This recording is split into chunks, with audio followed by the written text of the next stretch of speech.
So this is our chapter on conflict resolution, and I just want to be clear that conflict does not mean always an argument, yelling and screaming, although it could. It means anytime you have to make a decision. So we're going to go through this generally, and again, if we were in class, we'd be practicing some of this. So maybe you can practice this if you really want to practice this with one of your significant others. And so this also builds on, remember, the communication skills we learned, the empathic ones, particularly the I messages. So it's not separate from that, but you can incorporate all that into your communication with somebody. So remember, the I messages are not just a magic potion and everything will be fine.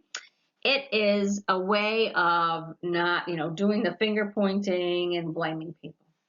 So I like to start with the slide. All things splendid have been achieved by those who dared believe that something inside them was superior to circumstances. So now we are all in the social isolation circumstances. So we have to kind of reframe how we do life. So I am recording this on Tuesday, March 24th, when we just had what I call a beautiful snowstorm. I love snow because I ski. So I decided that before I recorded this, I was going to put on my cross-country skis. I live in a dead end with a cul-de-sac, and there's a nice grassy area in the middle. So I did some cross-country skiing. So I'm going to record a few slides and then go back to that. So hopefully you will have some time for a little bit of exercise and fun. So keep believing in yourselves. I certainly do.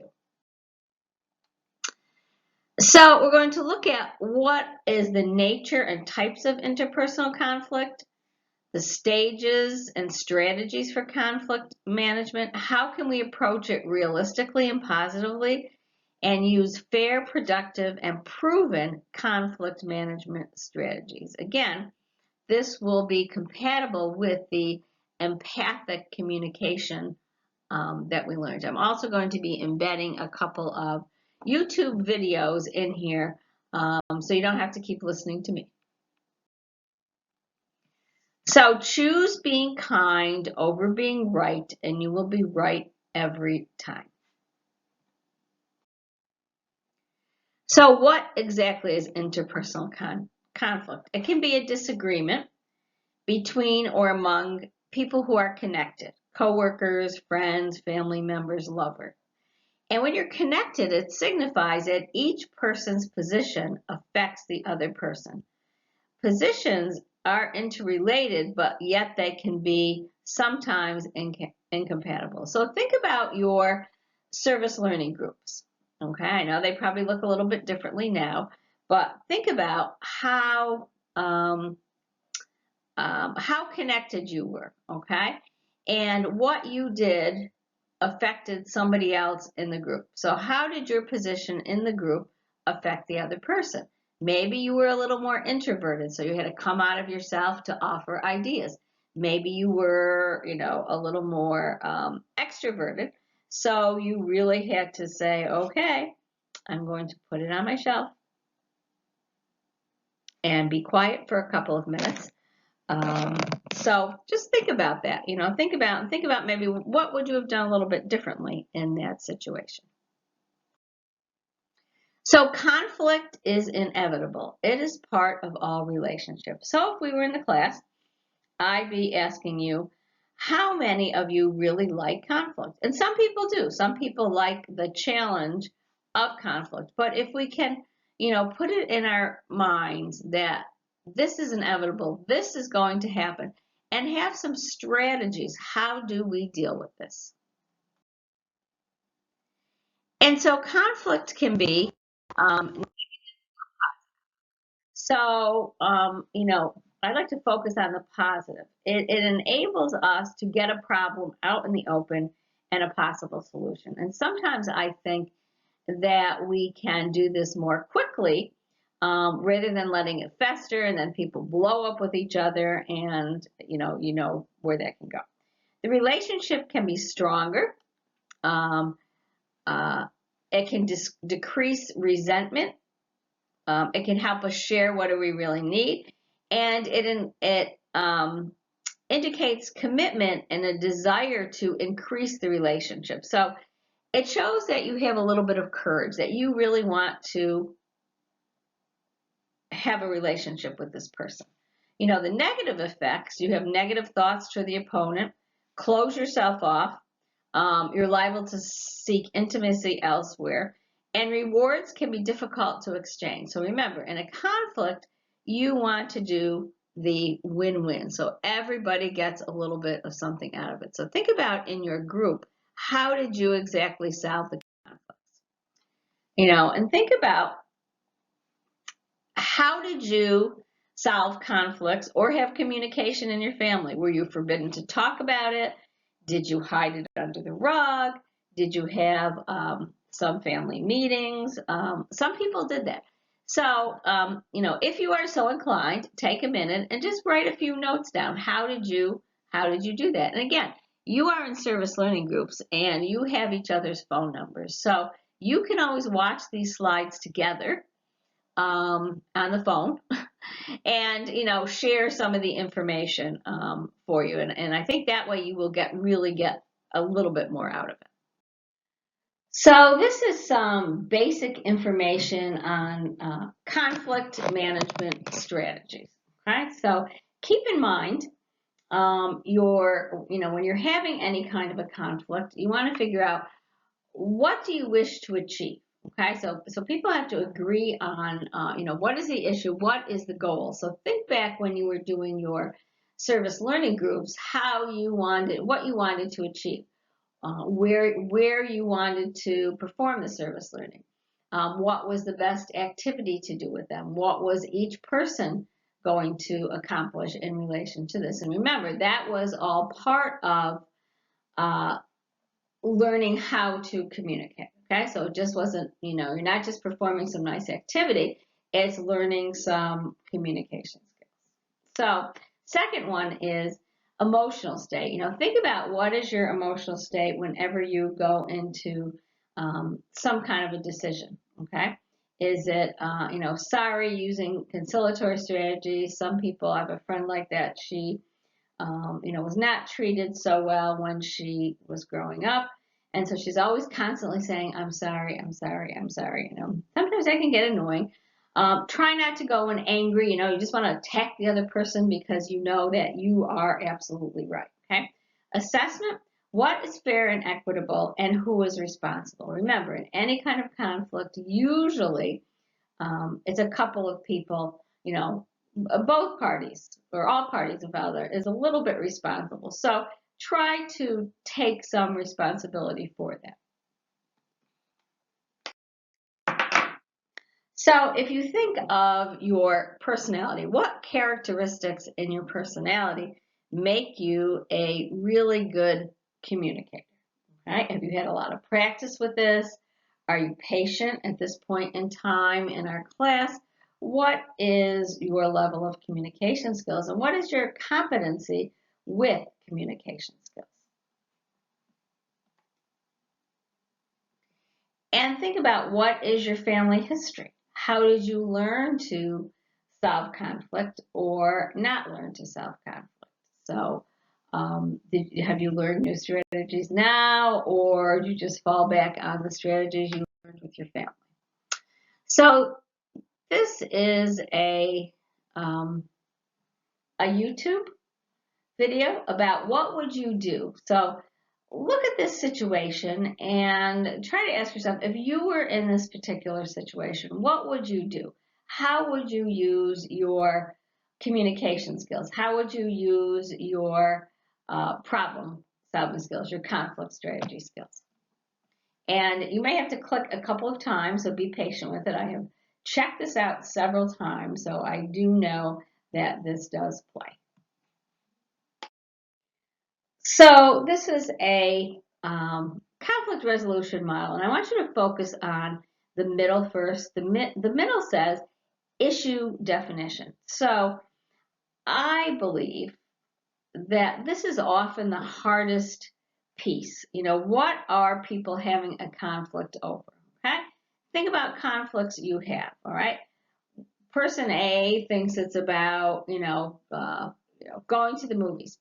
Person B thinks about it's not the movie, it's that you are always choosing the particular movie. So I think it's really important to figure out what is that particular issue that people are arguing about or not being able to come to a conclusion. Then you look at individual obstacles, okay? Self-esteem, values, skills. What's your style, your IQ? Have you had experience with it? EQ, your emotional intelligence, and your knowledge, maybe of the other person, uh, knowledge of how well do you know the other person. Then relationship obstacles, okay? All that goes into that. Environmental obstacles, are there environmental obstacles? At this point, there probably are a lot of environmental obstacles. People are stressed, you're inside, maybe some of you with children. And then in the middle, informational obstacles. What are the facts? Okay, are they facts? Are they opinions? What are perspectives? So it's good if you can kind of lead that discussion with somebody to kind of, get all that out on the table first.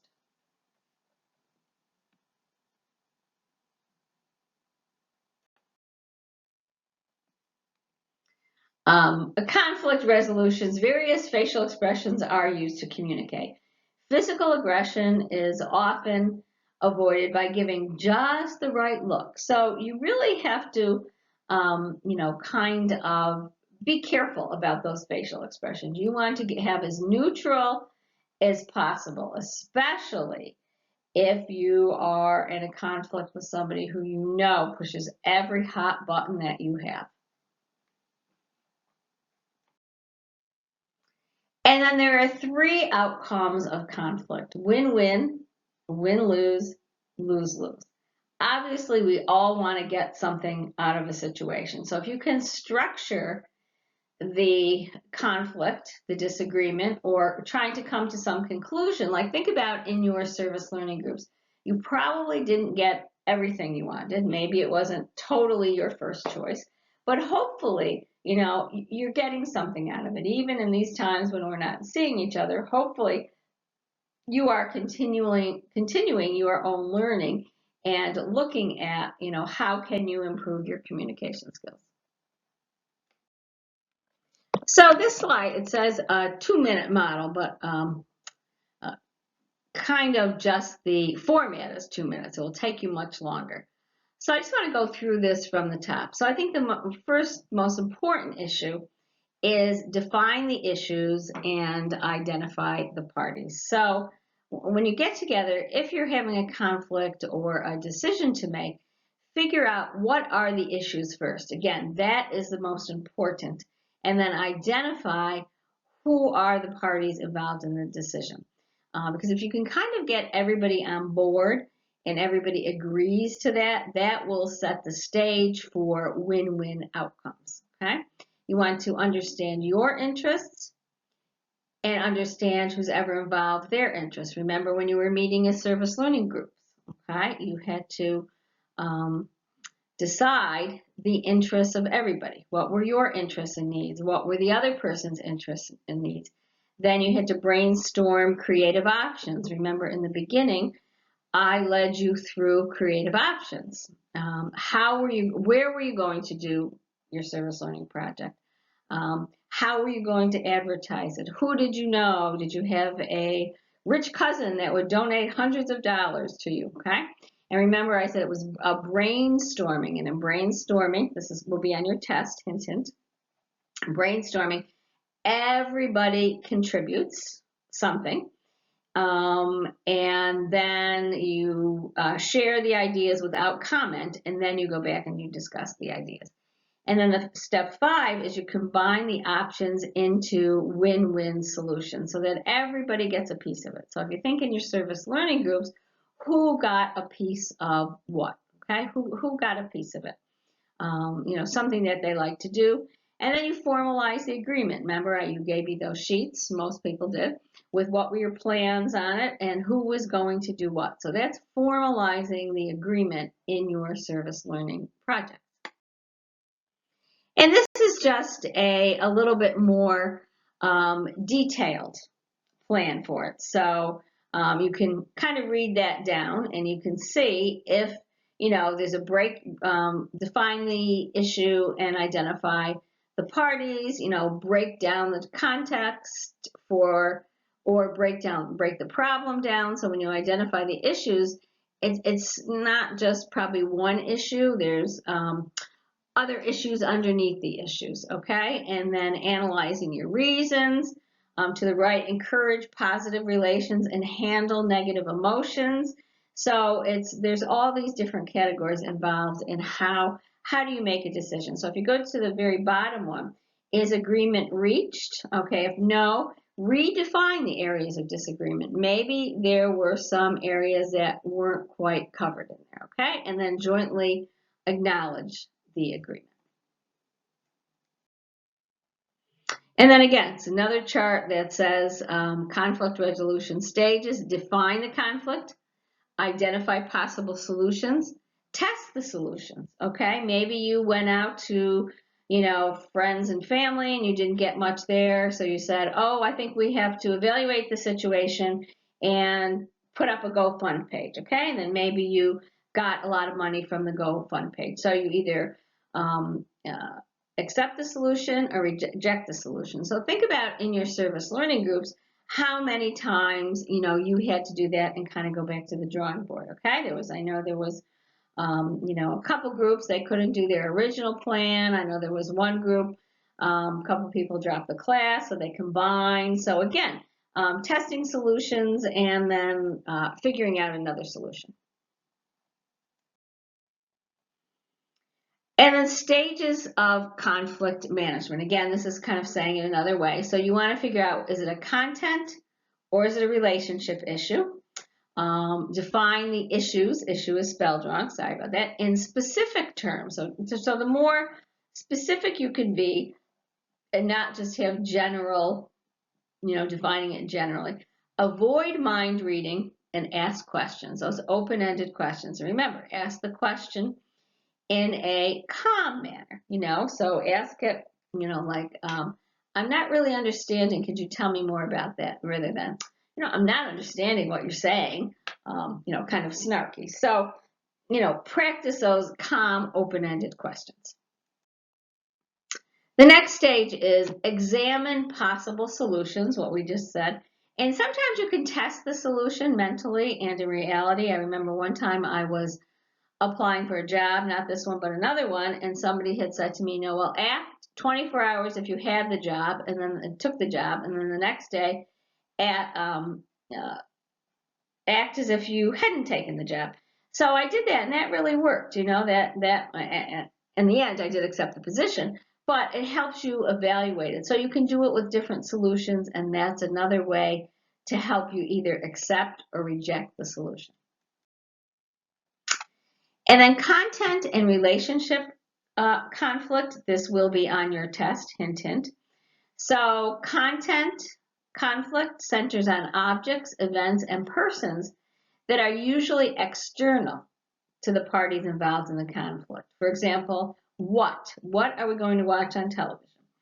Then relationship conflict, which I think is often a lot of the issues, clashes between people and or their relationships. For example, who decides the vacation plan? So, and a lot of times it's a combination of content and relationship conflicts, and think about if you're having a conflict or trying to come to a conclusion with somebody you really like, it's usually a lot easier. Somebody you know not so much or pushes your hot buttons, you automatically kind of go in there with a little preconceived notions. So conflict resolutions, just let it, behind my face it says go. That Frozen song, so sometimes you have to figure out, when are you going to let it go?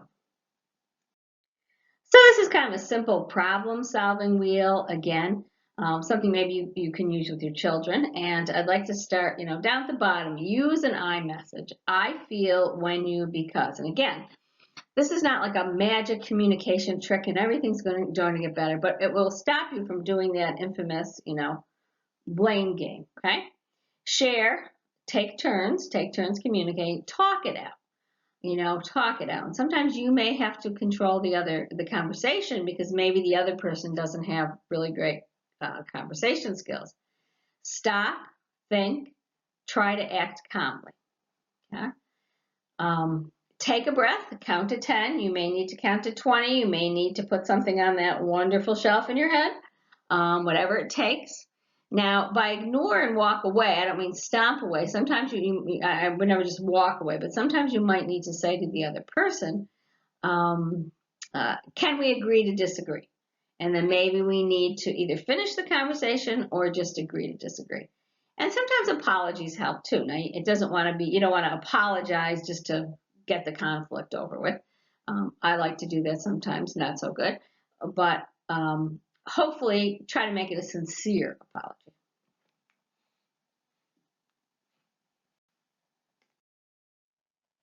If you can't say something nice about a person, then don't say anything at all. In that case, I may never start talking. Okay, so again, watch the words that come out of your mouth, the text that comes out to make sure, is it really enabling communication?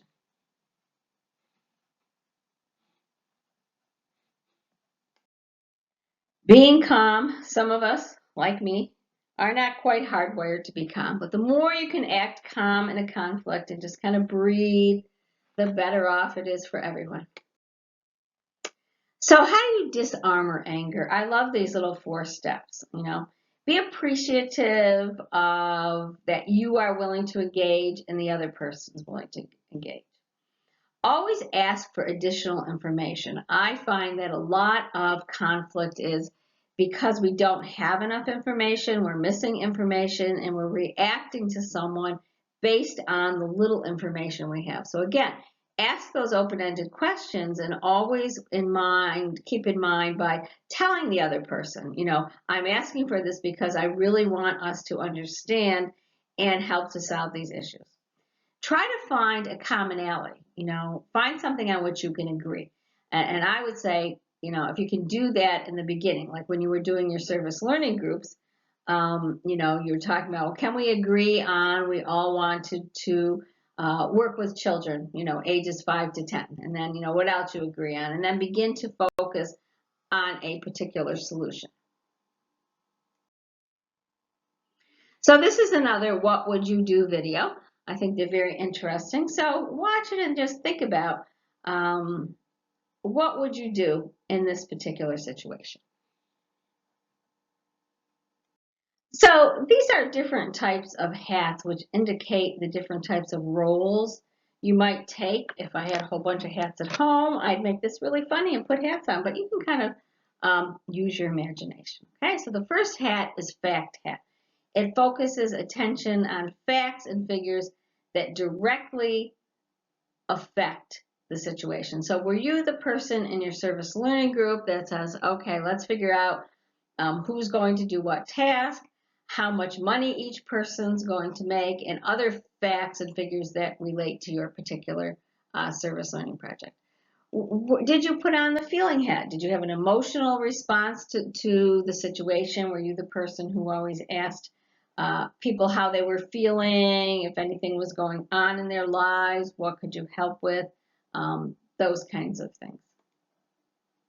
And a negative argument hat. That's devil's advocate. The advocate's hiding behind me. So I don't like the word negative, but sometimes a devil's advocate can be good because you have contingency plans. Well, suppose this doesn't happen, can we have another plan? So I think there's a difference between just being negative and then trying to offer alternate plans. So were you one of those people who could offer alternate plans?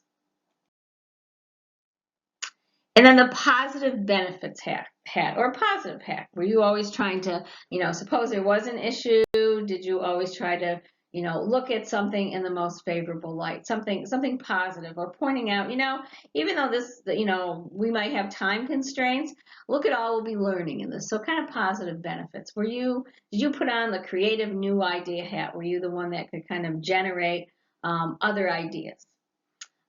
Control of thinking hat. I like this one too. Analyze and reflect on your own thinking. Were you the individuals maybe that went home and really, really kind of pondered what the group communication was like, what your communication was like, and how you could maybe have reworked it, done a little bit differently. So on this slide, you will find about a 12-minute or so TED Talk on somebody who is an expert on different conflict techniques. So it's short, but I think he has some really good kernels of truth in it. So again, when you hover the hand over it and press control with the hand, it may take a little bit to buffer up. But again, if you have any questions, either material-wise or particularly in the area of technology, please ask me. A friend of mine, he's not too far from my house, and he's on standby, and he's helping me with all the technology.